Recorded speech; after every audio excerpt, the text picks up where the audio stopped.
बिस्मिल्लाहिर्रहमानिर्रहीम। एक्सरसाइज 3.7 शुरू करेंगे आज हम। और इससे पहले कि मैं ये एक्सरसाइज के बारे में बताऊं, एक ख़बर आपके साथ ये शेयर करनी थी।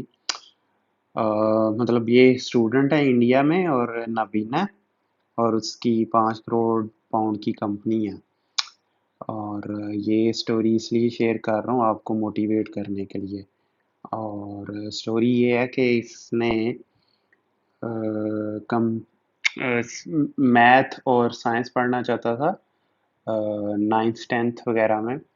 और हाई स्कूल वालों ने इसे पढ़ने से मना कर दिया। फिर उसने अपील की, कोर्ट में केस जीता, तो स्कूल ने उसे इजाज़त दी। फिर उसने एफएससी वगैरह की और एडमिशन लिया यूनिवर्सिटी में, इंजीनियरिंग में। और स्कॉलरशिप भी जीता अमेरिकन यूनिवर्सिटियों में, वहाँ से पढ़ के आया, कंपनी खोली। और अब उसकी कंपनी तकरीबन 36% नाबीना और मज़दूर अफराद को एम्प्लॉयमेंट भी दे रही है। तो कहने का मकसद है कि जिस चीज़ में आप एक्सेल करना चाहते हैं अपने अंदर से, जो आपके अंदर से आवाज़ उठ रही है, जिस चीज़ के बारे में आप के जज्बात ठाठे मार रहे हैं, वो उसमें आपके एक्सेल करने के और उसमें आगे बढ़ने के चांसेस बहुत ज़्यादा हैं। अपने ऊपर थोपिए मत के ये फील्ड में ज़्यादा पैसा तो मैंने इसमें जाना है। अगर आप उर्दू में भी एक्सेल करेंगे ना, अच्छे होंगे उर्दू में भी, तो उसमें भी आप अच्छा खासा पैसा कमा जाएंगे। तारक अजीज साहब, वही नीलाम घर वाले, उनका मैं एक दफ़ा इंटरव्यू सुन रहा था। वो बता रहे थे कि मैं 1 घंटे में 10 लाख रुपया भी कमाता रहा हूँ। अब ये कोई 1990s की कम से कम बात है। 1990s का 10 लाख रुपया आज का कोई करोड़ों रुपया बनता है। तो हर कोई तारक अजीज जितना कामयाब तो नहीं हो सकता, लेकिन इतना ज़रूर हो सकता है कि वो अमीर हो जाए। और बताने का एक और बस अब कोट बताऊंगा मैं। ये वारन बफे या बिल गेट्स की है। वारन बफे और बिल गेट्स दुनिया के अमीर तरीन अशखास में से हैं। कोट ये है कि अगर आप गरीब पैदा हुए हैं तो इसमें आपका कोई कसूर नहीं, लेकिन अगर आप गरीब मरते हैं तो इसमें ज़रूर आपका कसूर है। ठीक है जी। तो एक्सक्यूज़ कोई नहीं होना चाहिए कि मैं ये हो गया वो हो गया तो मैं पीछे रह गया। ये पीछे इंसान कोई बीमारी या किसी और हादसे की वजह से थोड़ी देर के लिए तो रह सकता है, कोई 5 साल 10 साल। लेकिन सारी ज़िंदगी ये नहीं हो सकता कि कुदरत आपको मौका न दे आगे बढ़ने का। अगर आपने वो मौक़ों से फ़ायदा नहीं उठाया तो वो आपका कसूर है। हमेशा इंसान, हालात इंसान के ख़िलाफ़ नहीं रहते। बहुत रेयर केसेस में होता है कि कोई इंसान ज़िंदगी से मौत तक मुश्किलात ही मुश्किलात देखता रहे। अच्छा वक्त भी आता है और उस वक्त आपने अपनी सलाहियतों को बरूए कार ला के उस टाइम को मैक्सिमम यूटिलाइज करना होता है। जैसे कि अंग्रेजी का मुहावरा है, मेक है वाइल द सन शाइन्स। सिर्फ इतना ही कहूँगा, आगे चलते हैं। स्टोरी शेयर करने का आपको मकसद पता चल गया होगा। अच्छा जी, ये एक्सरसाइज अब तो कुछ नहीं है। अगर आपने पीछे से इंटीग्रेशन अच्छी तरह पढ़ी है और बिल्कुल जैसे ये क्वेश्चन थे ये एक्सरसाइज 3.7 के, उसी तरह ये 3.6 के, उसी तरह ये इसके होंगे। और सिर्फ उसमें एक नई बात ये है कि एरिया अंडर द कर्व हमने फाइंड आउट करना है। वैसे तो इंटीग्रेशन जो आप सिंगल इंटीग्रेशन करते हैं वो होती है एरिया अंडर द कर्व ही है। लेकिन इस केस में हम पहले तो हम क्वेश्चन के फार्मूले ड्राइव करने के लिए या क्वेश्चन सॉल्व करने के लिए इंटीग्रेशन मालूम करते थे। अब इंटीग्रेशन हम एरिया अंडर द कर्व दिया होगा, मसलन कोई भी एक फंक्शन हो सकता है, ऐसा फंक्शन कह लें, और इसके नीचे अगर आपको कहा जाए ये एरिया फाइंड आउट करें, तो आप इसको इंटीग्रेट यहाँ से यहाँ तक करेंगे। लोअर लिमिट ये होगी, अपर लिमिट ये होगी, और एरिया अंडर द कर्व हमें पता चल जाएगा। ये मैं बड़ी तफसील से अभी इसको सारे कंसेप्ट को पीछे बताया हूँ। अब यहाँ वो बताने की ज़रूरत नहीं है, सिर्फ अब यहाँ पर हम क्वेश्चन सॉल्व करेंगे। एग्जाम्पल्स आप खुद देख लेंगे, लिमिट है उसमें। देखें कि अगर आपने एरिया फर्ज करें कि ये एरिया यहाँ से यहाँ, जिसका फार्मूला वगैरह भी आपको ड्राइव करके दे चुका हूँ मैं, एफ ऑफ एक्स फर्ज कर लें कि एक्स के इक्वल है, तो इसका एरिया इतना, यहाँ से यहाँ तक ये एरिया जो है वो क्या होगा, 0 to L तक आप इंटीग्रेट करेंगे एक्स को डी एक्स के हिसाब से, तो ये एल स्केयर ओवर 2 आ जाएगा। और इसी तरह अगर आप इसको इंटीग्रेट करेंगे, ये हाफ सर्कल तकरीबन बन रहा है। अगर ये पैराबोला नहीं है, पैराबोला है तो इस तरह करके बनेगा एक्स स्क्वेयर। तो ये अगर फर्ज करें -1 से 1 तक है, -1 से 1 तक एक्स स्क्वेयर डी एक्स को आप इंटीग्रेट करेंगे तो ये आपको एरिया ये मिल जाएगा। सिर्फ इंटीग्रेट करना है और अपर और लोअर लिमिट सेट करनी है तो आपको एरिया मिल जाएगा। कंसेप्ट और थ्योरी इसकी पूरी हो गई है। सिर्फ इसमें अब एक पेज में इधर ऐड करके आपको थोड़ी सी चीज़ें बता दूं जो उसने पहले नहीं बताई। अच्छा, अब जो एरिया अंडर द कर्व कहता है ना, वो ज़्यादातर इस एक्सरसाइज में तो उसने आसान ही रखे हैं क्वेश्चन कि डिफ़िकल्टी लेवल इतना ज़्यादा नहीं है कि आप ना कर सकें, आसान ही उसने रखा हुआ है। उसने हमेशा कोई भी फंक्शन है उसको उसने यही कहा है कि एरिया अंडर, अब ये देखें ना कि कितना अंडर, ये अगर मेरे पास एक ये एक्स स्क्वेयर इस तरह का फंक्शन है जो कि नेगेटिव एक्स स्क्वेयर करके है, नेगेटिव पैराबोला है ना, क्योंकि पैराबोला का फंक्शन तो इस तरह होता है, और ये प्लस इसमें कोई 3 4 5 कुछ ऐड भी होगा जो इसको ऊपर शिफ्ट कर किया जिसने, नहीं तो अगर सिर्फ नेगेटिव एक्स स्क्वेयर होता तो वो यहाँ से ये पैराबोला होना था। अब क्वेश्चन ये है कि एरिया अंडर द कर्व तो ये सारा ही है, ये सारा है नीचे तक, ये इन्फिनिटी तक, यहाँ से ये इन्फिनिटी तक जा रहा है। तो जब आपको कहा जाए कि एरिया अंडर द कर्व, तो कितना अंडर द कर्व भाई, कहाँ तक नीचे, इन्फिनिटी तक करना हमने फाइंड आउट, नहीं, वो बताएगा लिमिट उसकी कोई ना कोई बताएगा। अगर ये इन्फिनिटी तक, ये पूरा इसका कहा जाए कि इसके under area under the curve कितना है इस पैराबोला के, तो वो तो ये इन्फिनिटी तक जा रहा है, तो ये तो फिर इन्फिनिट हो जाएगा एरिया, सीधा सीधा, इसमें कैलकुलेट करने की भी कोई ज़रूरत नहीं है, हमें पता है ये एक्स स्क्वायर इन्फिनिटी तक जा रहा है और उसके नीचे नीचे एरिया इन्फिनिट हो जाएगा। तो उस इसमें उससे बाउंड करना पड़ता है कि एरिया, वो कहेगा कि एक्स एक्सिस के साथ एरिया बताओ। इस केस में सिर्फ वो कह दे कि यहाँ से लेके, इसे फर्ज करें नेगेटिव ए से लेके ए तक, इसको वो कह रहे हैं यहाँ तक ये एरिया फाइंड आउट करो, इससे नीचे एरिया नहीं फाइंड आउट करना। तो फिर हम इंटीग्रेट कर देते हैं, ये जो इंटीग्रेशन पाई चांस जो बताती है ना, वो आपको एक्स एक्सिस के हिसाब से इंटीग्रेशन बताती है। तो इधर आप -a से a तक बाय डिफ़ॉल्ट इसे कहना चाहिए, बाय डिफ़ॉल्ट अगर कुछ मेंशन नहीं है तो इट मीन्स कि ये इतना एरिया आपको देगा, ठीक है।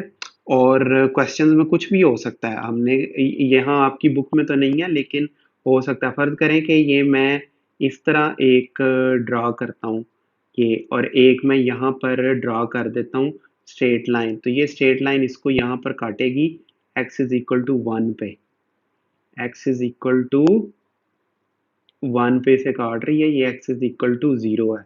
तो ये भी हो सकता है कोई आपको कहे कि भाई ये एरिया फाइंड आउट करो, ये जो दोनों कर्व्स के दरमियान एरिया है, इस तरह के भी हम इंजीनियरिंग में हमने किए थे एरियाज फाइंड, ये ये एरिया फाइंड आउट करके दिखाओ।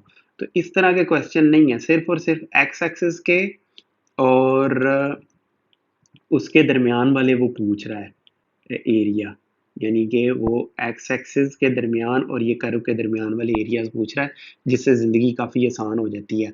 अब ये जो ब्लू में मैंने किया है, इसको इंटीग्रेट करने के लिए थोड़ा सा मुश्किल होता है। ये एक कर्व है, ये वाला कर्व है एक्स, यानी कि एफ ऑफ एक्स इसमें एक्स है, और ये जो ये वाला कर्व है वो एक्स स्क्वेयर पैराबोला वाला कर्व है। अब इनके दरमियान यहाँ से यहाँ तक इंटीग्रेट करके ये निकालना थोड़ा सा मुश्किल है, इसकी इंटीग्रेशन सेट करना, वो आपकी इस बुक में नहीं दिया हुआ। आपको हमेशा वो एरिया फाइंड आउट करवा रहा है सिर्फ एक कर्व में। यहाँ दो फंक्शन है ना, एक एक्स है, एफ ऑफ एक्स एक्स है, और एक एक्स स्क्वेयर है फंक्शन, और उन दोनों के दरमियान पूछ रहा है, एक्स एक्सिस के साथ भी नहीं वो पूछ रहा।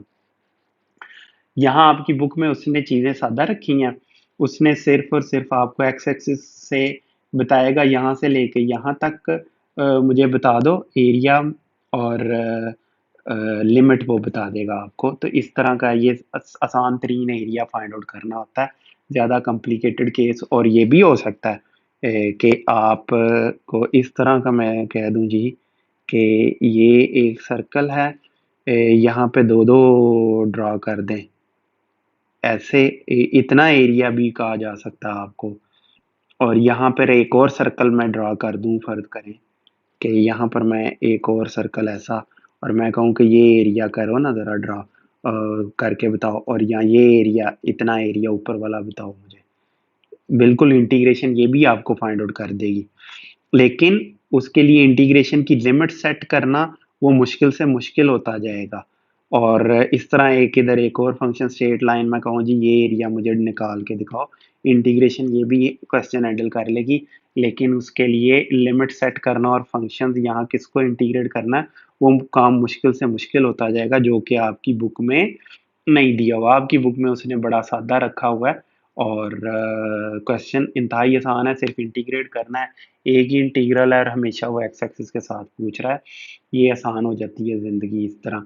तो ठीक है जी, ये इंटीग्रल अब आपको आते हैं, ये आप देख लें। मैं बताता हूँ कि वो कह रहा है कि ये y is equal to 4 - x² है, तो इसको इंटीग्रेट करना है। इसको वो कह रहा है -2 से 2 तक आपने इंटीग्रेट करना है।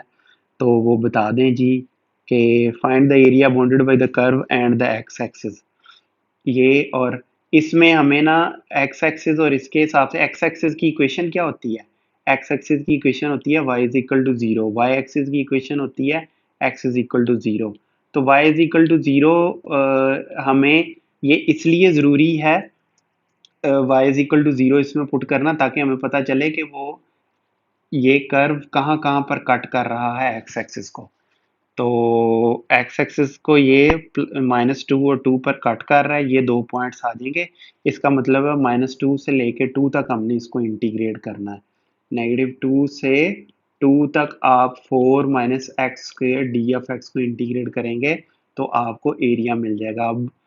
अब ये तो आप कर लेंगे खुद, आपको इस काबिल होना चाहिए। अगर आप नहीं इस काबिल कि इसको कैसे कैलकुलेट करना है, तो फिर आप इसका मतलब पीछे से डंडी मार के आए हैं, छोड़ के आए हैं, या आपने अच्छी तरह वो समझा नहीं है और आप पहले ही इस एक्सरसाइज पे आ गए हैं। इट इज़ हाईली रिकमेंडेड कि आप पीछे जाएं और वहाँ पर अपना कंसेप्ट इंटीग्रेशन का और सारा क्लियर करें, और फिर आप इधर इस जगह पर आएँ इसको सॉल्व करने के लिए। तो पीछे से होगा अज्यूम कि आपने पीछे से सारा मैथ कवर किया हुआ है, और फिर आगे चलेंगे हम। ये आगा दौड़ और पीछा छोड़ नहीं हो सकता। इस केस में क्वेश्चन 2 में वो कह रहा है कि find the area bounded by the curve ये एंड द एक्स एक्सिस। फिर उसमें एक्स एक्सिस है y इज इक्वल टू 0, और इसमें y में ये पुट कर दें, ये आपको दो वैल्यूज मिल जाएंगी, x इज इक्वल टू 0 और x इज इक्वल टू -3। और उस वजह से the curve cuts the X axis, ये यानी कि दो जगह पे, इधर और इधर 0 पे कट करता है इसको, तो रिक्वायर्ड एरिया हो जाएगा -3 से 0 तक हम इसको इंटीग्रेट कर देंगे। और इंटीग्रेशन अब आपको आती है, इसे सॉल्व करेंगे तो 27/4 आपको आंसर मिल जाएगा। Find the area bounded by and the X axis, फिर y0 पुट करें, x की ये तीन वैल्यूज आपको मिल जाएंगी, और इसको जब आप प्लॉट करेंगे।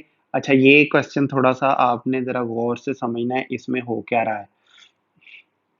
देखें, ये एरिया एक्स एक्सिस से ऊपर है, ये एरिया एक्स एक्सिस से नीचे है। अब एरिया में नेगेटिव कुछ नहीं होता, एरिया में नेगेटिव का कंसेप्ट यूजलेस है।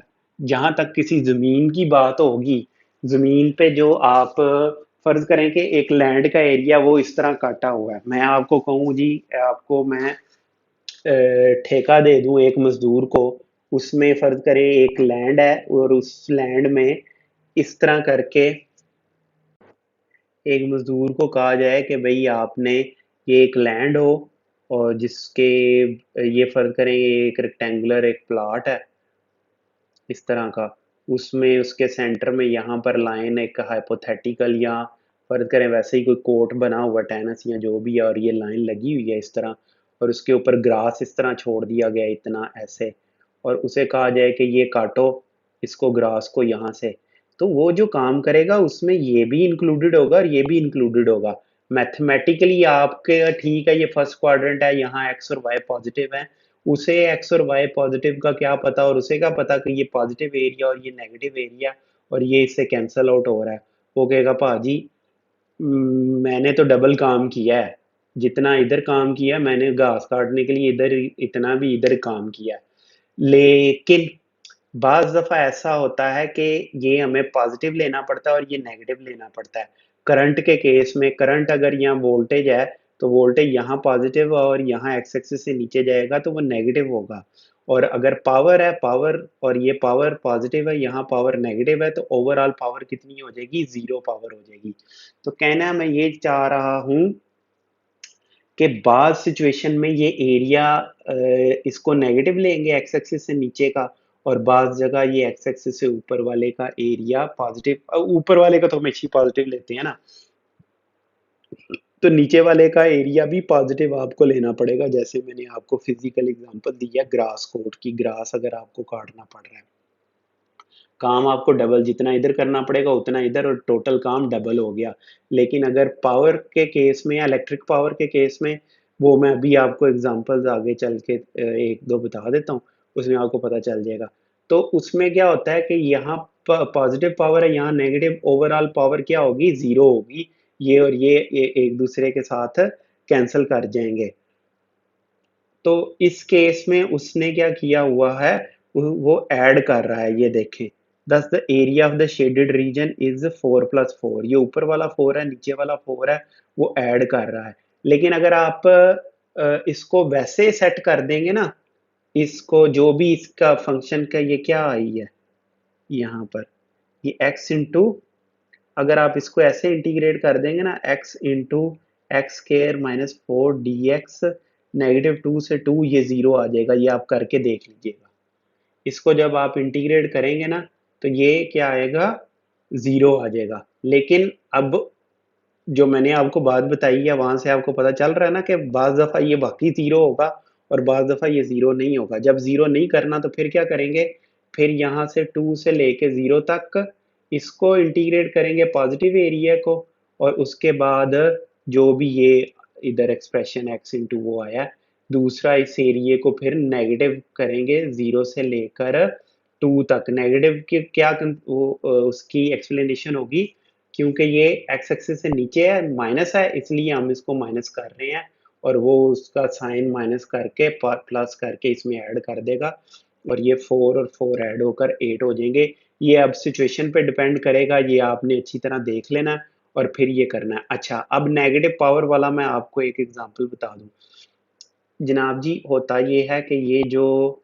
सर्किट्स है ना इस तरह के, कैपेसिटर हो गया उसमें जब इनपुट साइनोसाइडल होती है ना, इनपुट अगर तो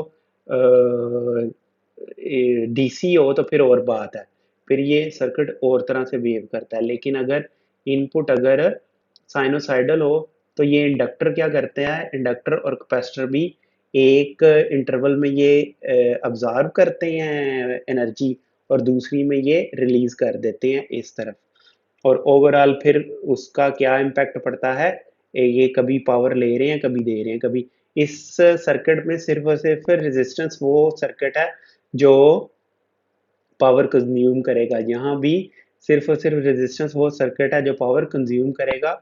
इंडक्टर एक सर्कल में पावर लेगा एक में देगा, एक में अब्जॉर्ब करेगा एक में रिलीज कर देगा सर्कल में।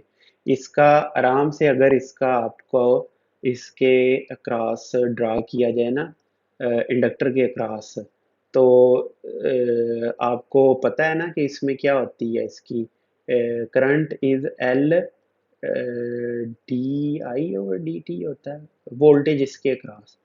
हाँ, इसके अक्रॉस जो वोल्टेज है वो होगा L D I over D T होगा।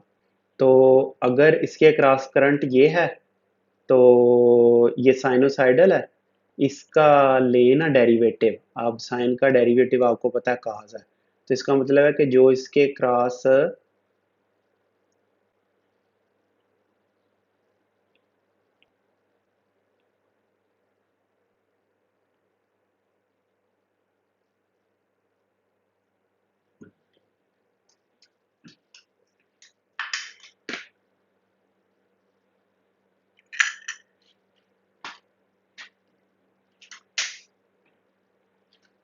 ये होगा वोल्टेज इसके अक्रॉस। ठीक है जी। तो इसमें पावर क्या होगी, इंडक्टर में से जो पावर गुजरे, साइनोसाइडल इसके क्रॉस करंट है ना, तो वो करंट का डेरिवेटिव आप लेंगे तो cos थीटा आ जाएगा। साइन थीटा का डेरिवेटिव क्या होता है, cos थीटा। थीटा जो है वो ओमेगा टी है, इसलिए टी से ये डेरिवेटिव इसका लिया जा सकेगा। अब आप देखें कि इस इंटरवल में ये इस तरह की पावर होगी, और यहाँ से लेके यहाँ तक ये पॉजिटिव करंट है और नेगेटिव ये है, तो ये नेगेटिव हो जाएगी। इस केस में यहाँ से लेके यहाँ तक दोनों नेगेटिव हैं, तो ये फिर पॉजिटिव आ जाएगी, और इस केस में फिर नेगेटिव। ये अब देख लें जो पावर है इसके अक्रॉस, ये पावर क्या होती है, वी इंटू आई होती है। वी इंटू आई यही होती है ना पावर। अब जो पावर आप करेंगे इसमें पॉजिटिव, ये नेगेटिव, ये पॉजिटिव, ये नेगेटिव। अब जो पावर आप यहाँ से यहाँ इंटीग्रेट करें इसको, तो ये जीरो दे देगा आपको। ठीक है जी। तो इस केस में जीरो होगी, क्योंकि पावर पावर को कैंसिल कर रही है, कभी वो पावर कंज्यूम कर रहा है, कभी रिलीज कर रहा है, कभी कंज्यूम कर रहा है, कभी रिलीज कर रहा है। इसको, इसकी जो पावर होती है उसे क्या कहते थे, इंडक्टिव पावर, सॉरी मुझे भूल गया। ये तो होती है रियल पावर, इसे कहते हैं रियल पावर, इसे पी से रिप्रेजेंट करते हैं। ओवरऑल पावर को एस से रिप्रेजेंट करते हैं, और ये एक जे आई के साथ इसको भी इमेजिनरी पावर ये होती है। इसका नाम मुझे भूल गया है इस पावर का, तो लेकिन खैर जे वाला हिस्सा होता है रिएक्टिव पावर, सॉरी अब याद आया। ये एक्टिव पावर है और ये रिएक्टिव पावर इसे कहते हैं। और इसी की वजह से, इंडक्टिव की वजह से वो ना पावर फैक्टर, आपको अगर पता हो, पावर फैक्टर क्रिएट होता है, और उसको ठीक करने के लिए कैपेसिटर लगाते हैं, क्योंकि ज़्यादातर लोड्स घरों में ना इंडक्टिव होते हैं। ये आपके एसी हो गए, खासकर ये पंखे हो गए। पंखे में तो कॉइल भी नज़र आता है ना आपको, जो कैपेसिटर पंखे में होता है वो उसको सिर्फ स्टार्ट करने के लिए होता है। ये ज़्यादातर 95% लोड्स जो हैं वो इंडक्टिव होते हैं। और फिर पावर फैक्टर लैगिंग होता है, इसका लैगिंग होता है, इसका लीडिंग होता है। अब वो क्या बहस है ये आप छोड़ें, आप ज़्यादा दूर नहीं जाते हैं। तो उसको करेक्ट करने के लिए फिर ये कैपेसिटर लगाए जाते हैं। तो कहने का मकसद है इस केस में कैंसल आउट कर जाएगा। इस केस में ये पावर कैंसिल करेगी और जीरो पावर कंज्यूम कर रहा है इंडक्टर। लेकिन इस केस में क्या है, जीरो नहीं है। एरिया के केस में ये जीरो नहीं हो सकता एरिया, ये और ये ऐड होंगे आपस में। और इसलिए उसने, लेकिन उसने चीज़ों को सिंप्लीफाई करने के लिए आपको सिर्फ ये वाला ही एग्जांपल दिया, जीरो वाली उसने एग्जांपल ही नहीं दी, तो वो मैंने आपको यहाँ पर एक्सप्लेन कर दिया। Find the area bounded by the curve and the X axis. फिर वो आपको पता है, इसको जीरो को पुट करें, Y is equal to zero, F of X यानी कि जीरो है, वहाँ से आप एक्स की वैल्यूज़ निकाल लें और इसको प्लाट करें, तो ये तीन प्लाट आपके पास आ रहे हैं। तो लेकिन उसने क्वेश्चन को और से पढ़ना पड़ेगा, चाह क्या रहा है वो। Find the area bounded by the curve and the X axis in first quadrant. First quadrant का मतलब है कि हमने नीचे ये वाला एरिया ही नहीं कंसिडर करना। तो यहाँ से लेके फर्स्ट क्वाड्रेंट का ये भी मतलब है जीरो से हम स्टार्ट करेंगे।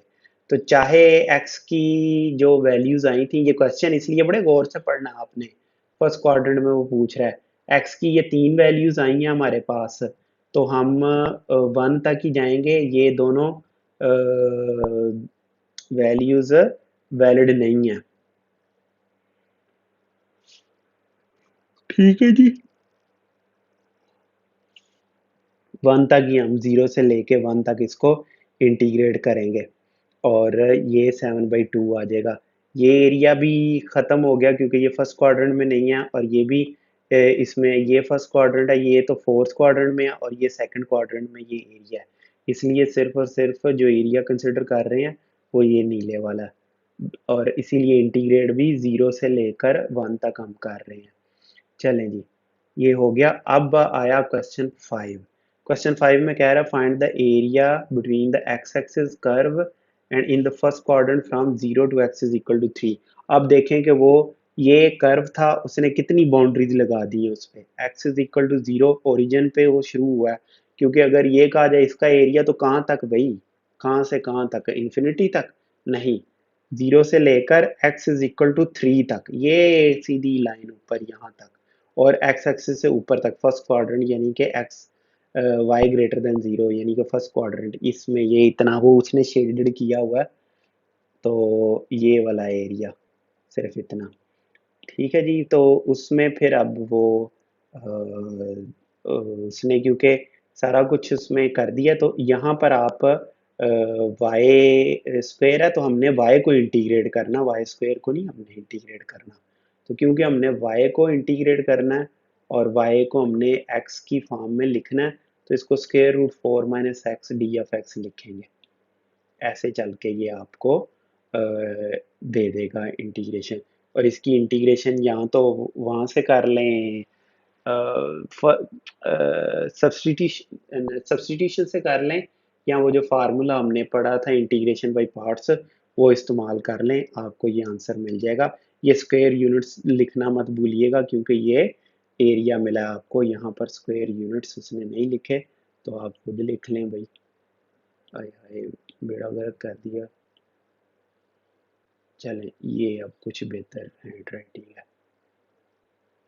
चलें जी, अब ये एरिया फाइंड आउट करना है। सारा थ्योरी और मैं समझा चुका हूँ आपको, ये अब आपने गौर से पढ़ना है इसको, कहाँ से कहाँ तक। Find the area between the X axis and the curve, x axis और कर्व के दरमियान।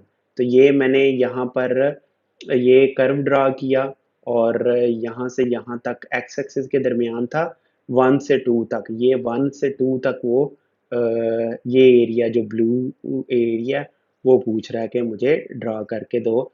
तो मैंने ये सॉफ्टवेयर में कर लिया और यहाँ पर मैंने आपको कैलकुलेट कर दिया। अब कुछ भी एक्सप्लेन नहीं होगा, ये भी आपको सब कुछ आता है आपको अब। ठीक है, आप क्वेश्चन देखें और जल्दी जल्दी से हम आगे चलते हैं। इसमें उसने सिर्फ क्वेश्चन आपने गौर से पढ़ना है, वहां से डिसाइड होगा कहाँ से कहाँ तक हमने इंटीग्रेट करना है और कैसे करना है।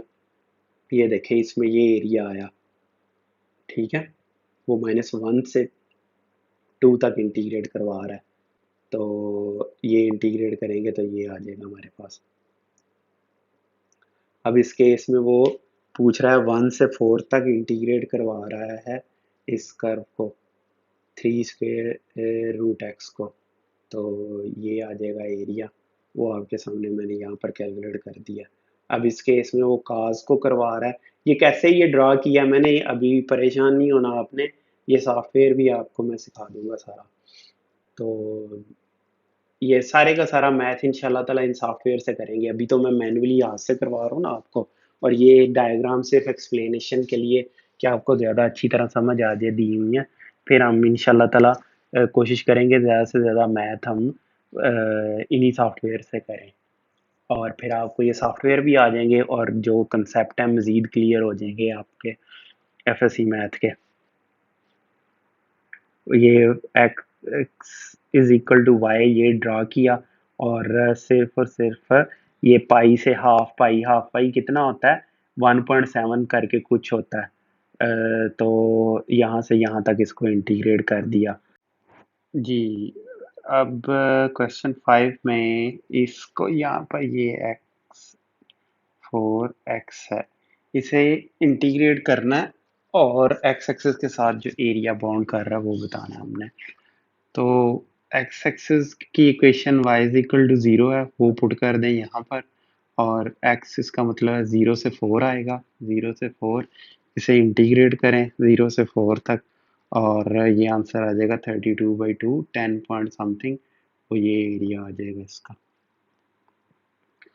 इस केस में इसको एक्स एक्सिस के हिसाब से इंटीग्रेट करना है, और जहाँ इंटरसेप्ट करेगा एक्स एक्सिस पे वो वैल्यूज फाइंड आउट कर लेंगे हम। ये -3 और 1, x-3 और 1 के दरमियान है। इसे इंटीग्रेट किया -3 से 1 के दरमियान, इंटीग्रेट करके ये कैलकुलेट किया तो -32.2, जो कि -10 पॉइंट, क्योंकि एक्स एक्सिस से नीचे है इसलिए ये नेगेटिव आ रहा है। अलबत्ता एरिया आप उस सेंस में लें कि एरिया पॉजिटिव होता है तो इसको फिर पॉजिटिव भी कंसिडर किया जा सकता है। सिचुएशन पे डिपेंड करेगा, ऊपर बड़ी तफसील से इस पे बात हो चुकी है। इस केस में y is equal to X cube plus 1 और एक्स एक्सिस और line x is equal to 2। ये line x is equal to 2 ये है, और ये ग्राफ है उसका x3 प्लस 1 का, और y is equal to 0 put करें, उसको एक्स क्यूब प्लस 1 यहाँ पर पुट करें। बाकी दो इमेजिनरी रूट्स आएंगे वो निगलेक्ट किए, ये एक रूट ले लिया, तो इसका मतलब है कि -1 से यहाँ तक हमने इंटीग्रेट करना है इसको। इसको इंटीग्रेट किया 24/7, 6.75 के करीब आंसर आएगा। तो ये n की मैं वैल्यू बढ़ा दूं तो ये उसके करीब चला जाएगा 6.75 के पास।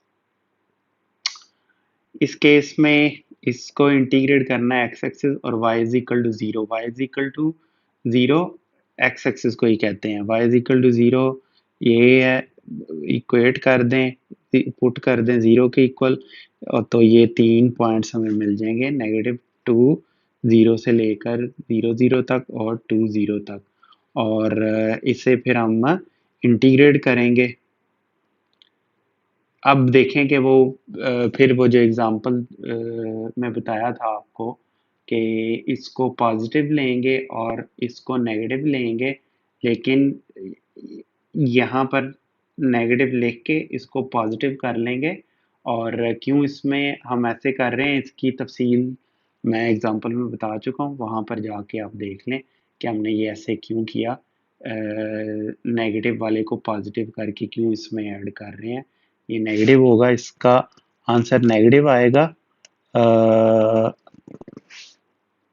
और यहाँ पर इसे जब आप कैलकुलेट करेंगे तो ये 4 + 4, ये नेगेटिव यहाँ पर ना किया होता, ये प्लस होना था, -4 आना था, 0 आ जाना था इसका आंसर।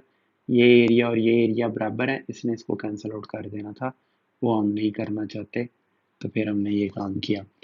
इस केस में y इसके इक्वल है, फिर x एक्सिस के साथ करना है वही, y को 0 पुट करें, इसको इक्वेट कर दें 0 पे, 0 1 और -1 पे हमें ये वैल्यूज़ मिल जाएंगी। फिर इसको उसी तरह कैलकुलेट करेंगे। इसमें ये एरिया ऐड करने के लिए यहाँ 0 से लेके 1 तक नेगेटिव साइन हम ले आएंगे। ये नेगेटिव साइन ले आएंगे, दो इंटरवल्स बन जाएंगे, एक -1 से 0 तक और एक 0 से 1 तक। और इसे आप इंटीग्रेट करें, लिमिट्स वगैरह पुट करें, एवेल्यूएट करें, हाफ हाफ आया आंसर। ये तो हाफ आना चाहिए था, ये हाफ आएगा, 1/2 नहीं आएगा। इस केस में ये है कि ये वाई स्क्वेयर दिया हुआ उसने हमें, तो हम तो वाई को इंटीग्रेट करेंगे ना, उसमें वाई एक्सिस में जब आप प्लॉट करेंगे तो प्लॉट तो इस हिसाब से होगा, स्क्वायर रूट लेके। तो क्योंकि उसने फर्स्ट क्वाड्रेंट में पॉजिटिव वाई एक्सिस में, मैं क्वेश्चन पढ़ लूँ फिर देखते हैं ज़रा, मैं बताऊं कि ऐसे क्यों किया। Find the area above x axis, question में वो कह रहा है कि अबव एक्स एक्सिस है, तो जब आप इसका स्क्वायर रूट लेंगे तो एक प्लस आया और नेगेटिव, नेगेटिव वाला ये नीचे इसे देता है, वो देखें मैंने इधर भी प्लॉट कर दिया। अगर आप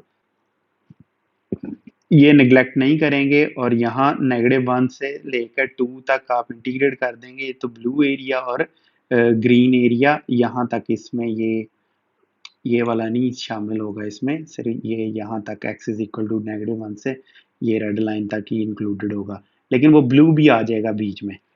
तो उससे जान छुड़वाने के लिए स्क्वायर रूट लिया और सिर्फ प्लस वाली ले ली वैल्यूज, नेगेटिव वाली निगलेक्ट कर दी क्योंकि वो बिलो एक्स एक्सिस है, जबकि ये कह रहा है अबव एक्स एक्सिस। क्वेश्चन आपने गौर से पढ़ना है।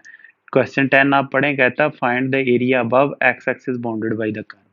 तो एक्स एक्सिस से ऊपर ये एरिया है सिर्फ, और ये देखें ये वाला एरिया शामिल नहीं है बीच में। और इस केस में यहाँ पर बल्कि मैं आपको ऐसे कर ही दूं ताकि आप कंफ्यूज ना हो जाएं। हाँ, ये सही रहेगा।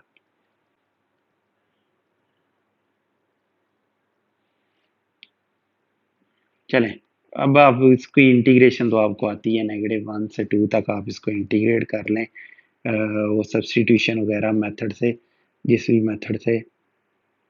बल्कि मैंने इसको इसके डेरिवेटिव को साथ मल्टीप्लाई करवा दिया, और ये जो नेगेटिव साइन है उससे मैंने ये मैं इसके ऊपर ले गया हूँ।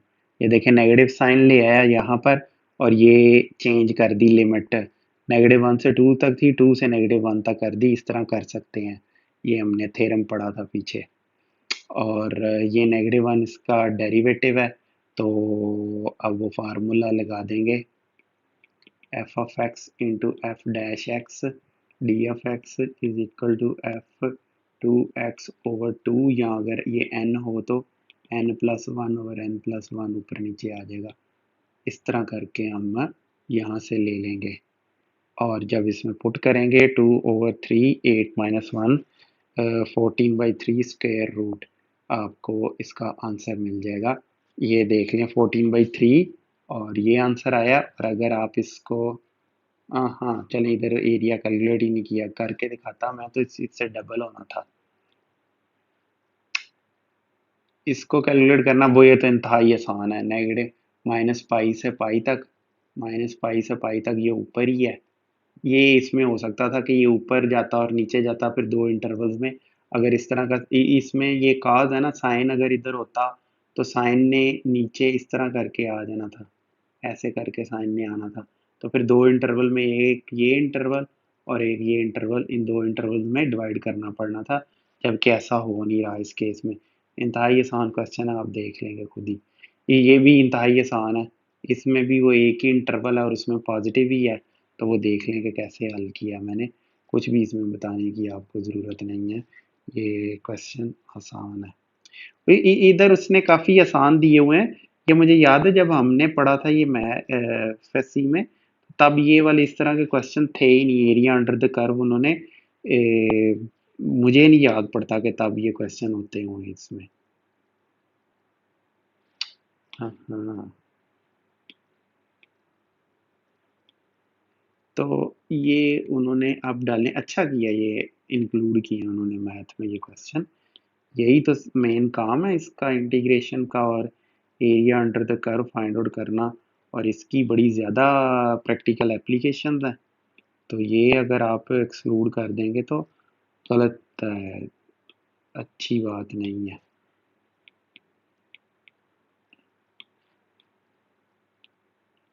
और इसी से वो आंसर, मेन क्वेश्चन का आंसर मिलता है कि जी ये इंटीग्रेशन पढ़ने का फ़ायदा ये कर क्या रही है, बता क्या रही है हमें।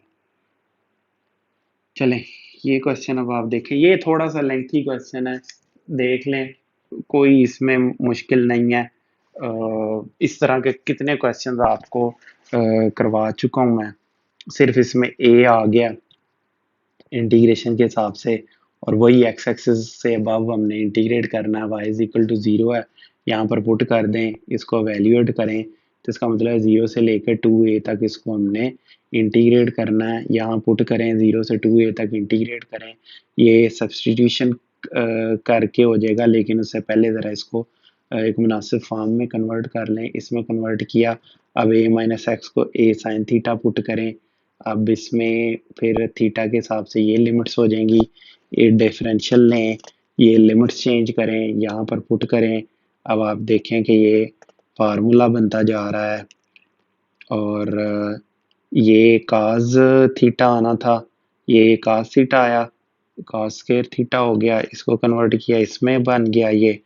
और इसको जब आप इंटीग्रेट करेंगे, इंटीग्रेट करके मैंने आपको यहाँ पर दिखा दिया है, ये हाफ ए स्क्वायर पाई है, यानी कि ये सर्कल की इक्वेशन थी। ये भी आगे चल के हम देख लेंगे कि ये यहाँ पर आप देख लें कि सर्कल की इक्वेशन से इसको इंटीग्रेट किया तो हमें सर्कल का फार्मूला ड्राइव हो गया। यहाँ पर उसने सर्कल का फार्मूला भी देख लें ड्राइव करवा दिया है। एक ये तरीका है इसको फाइंड आउट करने का। ये आगे चल के हम देखेंगे, ये सर्कल की इक्वेशन थी। और ये देख लें, आपको हाफ सर्कल है उसका मिल गया एरिया आपको। ठीक है जी, ख़त्म हुआ, एक्सरसाइज ख़त्म हुई। मुश्किल नहीं है, area under the curve find out करना है। ये लिमिट्स वाले क्वेश्चन आप पिछली एक्सरसाइज में भी देख चुके थे। यहाँ पर सिर्फ मैंने ग्राफ साथ ड्रा कर दिए हैं ताकि आपको समझ आए कि हो क्या रहा है। इजाज़त दीजिए, अपना ख्याल रखिएगा। अगली एक्सरसाइज आखिरी है, वो करेंगे तो इंशाल्लाह ताला फिर इसके नोट्स वो अगली वीडियो के नीचे मौजूद होंगे। अस्सलाम वालेकुम, अल्लाह हाफ़िज़।